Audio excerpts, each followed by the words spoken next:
Hello दोस्तों, नमस्कार। KPS education centre में आप सबका स्वागत है। आइए आज हम लोग क्लास 8 का हिंदी क्वेश्चन आंसर करेंगे। कहानी है ईदगाह। इसका क्वेश्चन आंसर करेंगे। इससे पहले आप लोग चैनल पर पहली बार आए हैं तो चैनल को सब्सक्राइब कर लीजिए ताकि इसी तरह का वीडियो आपको समय समय पर मिलते रहे। तो ये इसका हम लोग क्वेश्चन आंसर करते हैं। देखिए क्या कह रहा है पाठ से। ईद के दिन अमीना क्यों उदास थी? ईद के दिन अमीना क्यों उदास थी? तो ये इसको हम लोग लिख के रखे हैं। देखते हैं पर क्या है। उत्तर है, ईद के दिन अमीना के घर में खाने का एक दाना तक नहीं था। उसके पास इतना पैसा भी नहीं है जिससे हमीद के लिए नए कपड़ा खरीद सके। ये सब बातें सोचकर अमीना उदास थी। अब आइए 2 नंबर में देखते हैं। 2 नंबर में क्या कह रहा है। हमीद मिठाई या खिलौने के बदले चिमटे का चयन करता है, क्यों? देखिए इसको भी लिख के रखे हम लोग, इसको भी देखते। देखिए इसका उत्तर है, हमीद ने सोचा कि मिठाइयाँ से केवल जीभ का स्वाद आता है जो क्षण भर के लिए होता है, और खिलौने भी मिट्टी के बने हैं जिस पर पानी पड़ते ही उसका रंग उड़ जाएगा, लेकिन चिमटा ना टूटेगा ना फूटेगा, और यह दादी के काम भी आएगा क्योंकि रोटी सेकते समय दादी की अंगुलियां जल जाती हैं। यह सब बातें सोचकर हामिद चिमटा का चयन करता है। अब आइए नेक्स्ट क्वेश्चन देखते हैं, क्वेश्चन नंबर 3 पर। क्वेश्चन नंबर 3 में क्या है। मेला जाने से पहले हमीद दादी से क्या कहता है? मेला जाने से पहले हमीद दादी से क्या कहता है? तो ये उसको हम लिख के रखे हैं। देखिए क्या कर रहा है। 3 नंबर का उत्तर है, मेला जाने से पहले हमीद दादी से कहता है कि तुम डरना नहीं अम्मा। मम्मी से दादी होता है, मैं सबसे पहले आऊँगा, बिल्कुल न डरना। अब आइए क्वेश्चन नंबर 4 पर चलते हैं। देखिए क्वेश्चन नंबर 4 में क्या करा है। मेले में चिमटा खरीदने से पहले हमीद के मन में कौन कौन सी विचार आए, वर्णन कीजिए। तो इसका वर्णन करके रखें। देखिए थोड़ा सा लंबा हो सकता है।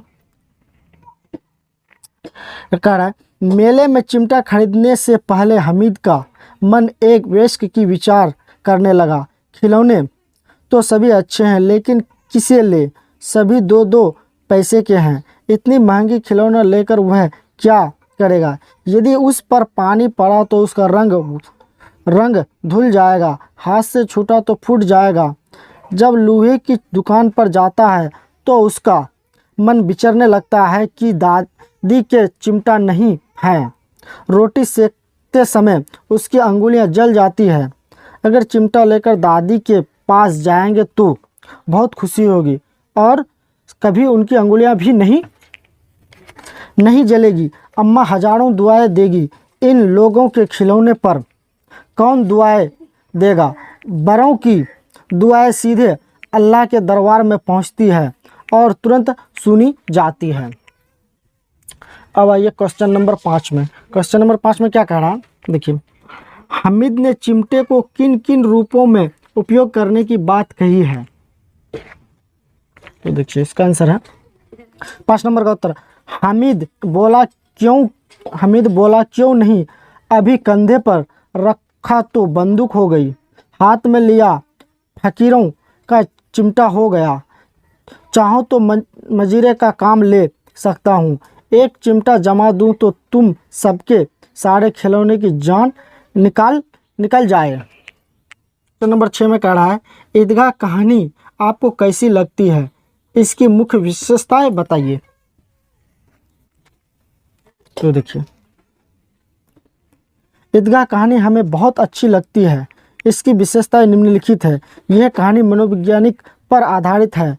चुनौतियों में बच्चे वयस्क की तरह सोचते हैं। इस कहानी में गरीब बच्चे अपने को गरीब न समझते हुए साहस दिखाए। यह कहानी अत्यंत सुंदर या रमणीय है। अब आइए क्वेश्चन नंबर 7 पर चलते हैं। चिमटा देखकर अमीना के मन में कैसा भाव जगा?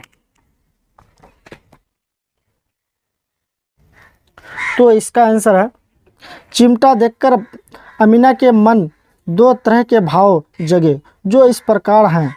जब हामिद अपने घर पहुंचा तो अमीना कहती है, यह कैसा बेसमझ लड़का है, न कुछ खाया न पिया, लाया क्या चिमटा। लेकिन जब हामिद ने कहा कि तवे से रोटी उतारते समय तुम्हारी अंगुलियां जल जाती थी, इसलिए मैंने इसे ले आया।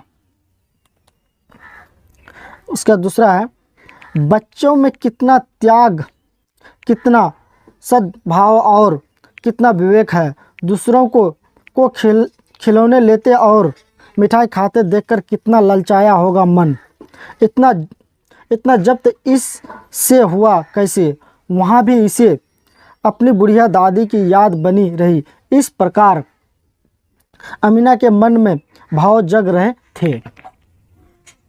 अब आइए क्वेश्चन नंबर 8 में क्या कहा, निम्नलिखित अनुच्छेद को पढ़िए और उसके आधार पर दिए गए प्रश्नों के उत्तर दीजिए। ठीक है, इसको पढ़ना है, इसको पढ़ने के बाद जो है पूरा पढ़ लेना, पढ़ने के बाद इसका उत्तर देना है। ठीक है, कह रहा नमाज खत्म होने के बाद लोग क्या कर रहे थे, तो नमाज खत्म हुई, लोग आपस में गले मिल रहे थे। ठीक है, इसको पढ़ने के बाद इसको क्वेश्चन आंसर इसका हो जाएगा। तो ये हम करके रखे हैं, देखते हैं। देखिए, नमाज खत्म होने के बाद लोग क्या कर रहे थे, लोग आपस में गले मिल रहे थे। ख नंबर में, दुकानों में किस किस तरह के खिलौने थे, तो दुकानों में तरह तरह के खिलौने हैं। सिपाही, गुजरिया, राजा और वकील, भिश्ती, धोबिन और साधु।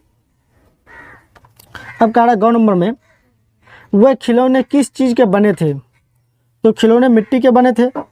अब घ में कह रहा है, महमूद, मोहसिन और नूरे ने कौन कौन से खिलौने खरीदे, तो उत्तर है महमूद सिपाही लेता है खाकी वर्दी और लाल पगड़ी वाला, कंधे पर बंदूक रखे हुए मोहसिन को भिश्ती पसंद आया, कमर पर मस्क रखे नूरे को वकील से प्रेम है, काला चोंगा नीचे सफ़ेद अचकन, एक हाथ में कानून का पोथा लिए हुए हैं।